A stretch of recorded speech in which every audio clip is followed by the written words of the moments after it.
Hello bachcho, let's read the given question. The question says, in the figure shown, each resistor is of 20 ohm and the cell has EMF 10 volt with negligible internal resistance. Then the rate of joule heating in the circuit is in watts. Option A 100 by 11, option B 10,000 by 11, option C 11, option D none of these. So to understand the question, we need to understand about the power dissipation. So rate of Joule's heating effect. So basically rate of Joule's heating effect, that is H, is given by the formula I square RT. और जब हम T को नीचे shift कर देंगे, so rate of heating effect will be nothing but the power. Basically power क्या होता है? Energy dissipation with respect to time, that is I square R. इसी के डिफरेंट फॉर्म हम क्या लिख सकते हैं? By Ohm's law it can be written as V square by R और it can also be written as V into I. ठीक है. So in our case we can see there are multiple resistance that has been shown. So हमें R equivalent निकालना पड़ेगा. And R equivalent से we can say power can be now written as V square upon R equivalent. ठीक है. So also we need to understand कि जब parallel में resistance connected हो, so R equivalent का formula we use is 1 over R1 plus 1 over R2 plus 1 over R3 plus so on. ठीक है ना. फॉर सीरीज की अगर हम बात करें तो सीरीज के लिए हम क्या लिख सकते हैं? आर इक्विवेलेंट का formula, R equivalent can be written as R1 plus R2 plus so on. ठीक.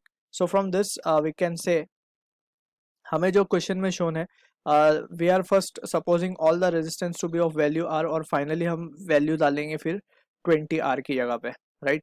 सो this is the situation that is been given to us.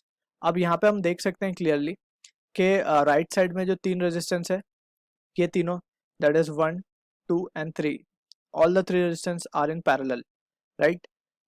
So अगर ये parallel में है, so we can say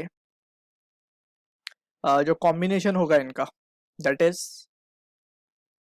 also before that हमें ये कैसे पता चला कि ये parallel में है? So for that we can point जो भी है, जो जंक्शंस हैं, वहाँ पे हम पोटेंशियल अलॉट कर सकते हैं रैंडमली. सो लेट्स से ये 0 पोटेंशियल हमने यहाँ पे अलॉट कर दिया, ऐसे यहाँ पे हमने 10 पोटेंशियल अलॉट किया. ठीक है. सो ये 0 है तो ये भी 0 होगा यहाँ पे. ठीक. और यहाँ पे हमने कोई भी एक पोटेंशियल मान लिया V. If this is V, so ये पॉइंट भी V हो जाएगा because there is no loss between this element. So अब यहाँ पे हम देख सकते हैं कि V और 0 के बीच में कितने तीनों रेजिस्टेंस V और 0 के बीच में लाई कर रहे हैं, मीन्स तीनों पैरेलल में होंगे. सो पैरेलल में होंगे तो इनका जो कॉम्बिनेशन बनेगा वो कैसा बनेगा? We can say it as to be also, यहाँ पे हम देख सकते हैं ये जो दो रेजिस्टेंस है ऊपर के R और R, both are lying between 10 and V volt, right. So ये दोनों भी पैरेलल में होंगे. सो जो मेन कॉम्बिनेशन बनेगा we can say it as to be कुछ इस तरीके का बनेगा.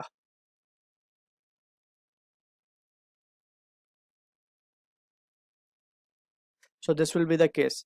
अब यहाँ से वी कैन सी दैट के ऊपर वाले को R इक्वलेंट 1 कह देते हैं, यहाँ वाले को R इक्वलेंट 2 कह देते हैं. सो R इक्वलेंट 1 की अगर हम बात करें, सो R इक्वलेंट 1 कैसे निकाला जाएगा? R और R पैरेलल में है, सो 1 upon R1 plus 1 upon R1, यानी कि 1 upon R plus 1 upon R, that will be 2 upon R.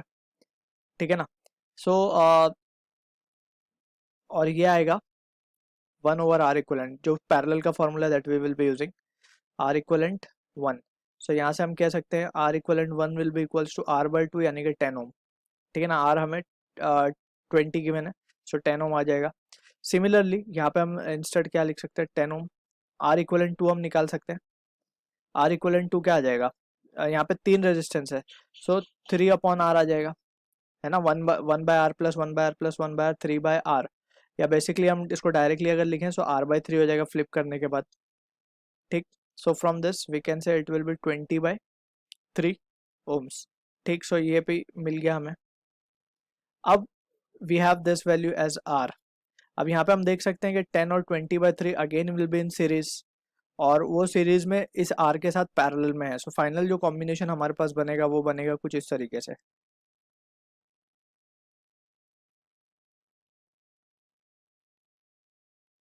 यहाँ पे 10 प्लस 20 बाई 3 जो होगा हमारा, that will be equals to 50 by 3. 50 by 3 in parallel with this R.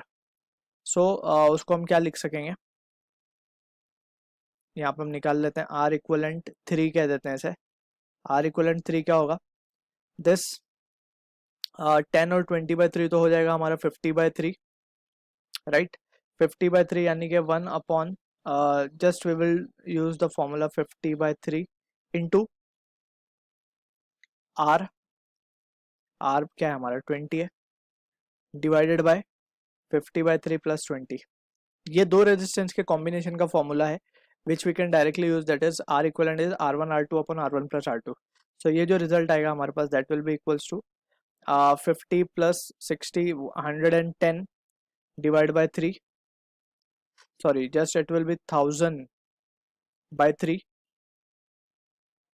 1000/3 and यहाँ पे ये आ जाएगा हमारे पास 50 प्लस 60 दैट इज 110, 3 3 तो कैंसिल हो जाएगा, एक 0 0 भी कैंसिल, तो 100/11 आ रहा है.